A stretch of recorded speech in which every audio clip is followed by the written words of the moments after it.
So I'm assuming you've heard of France, right? Croissants, baguettes, the Eiffel Tower. Well, today I wanted to look at one of the most unique and interesting regions in all of Europe. Nestled way up in the northwest of France lies a hilly peninsula that offers some of the most beautiful scenery and culture like nothing else in France. Welcome everyone to Brittany.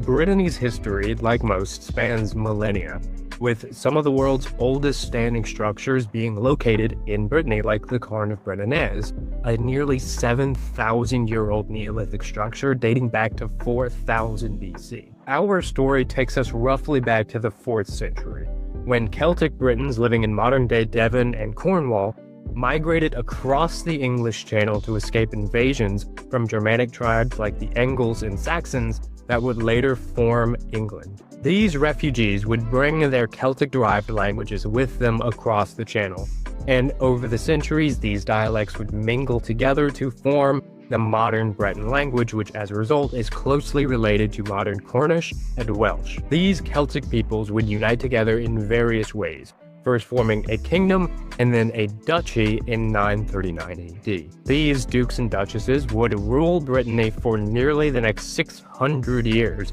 albeit with varying degrees of independence. In 939, Alan II, also called Alan Twistedbeard, managed to repel an invading Viking force, becoming duke in the process and returning Brittany to an independent duchy until 942, when he ultimately paid homage to King Louis IV of the Kingdom of the West Franks, which would later become France. Fun fact, Alan and Louis were actually close allies and spent time together when they were both in exile in the court of Edward the Elder, the son of Alfred the Great, and Aethelstan, the first king of England. Brittany would eventually fall into French hands when their last reigning Duchess, Anne of Brittany, married the French King Charles VIII, and then his successor, Louis XII, in 1499. Brittany would remain in personal union with France until 1532, when it was officially incorporated into the French crown. But Breton culture would prevail, with their strong Celtic heritage being a hallmark of the region, and with Brittany being the only region of France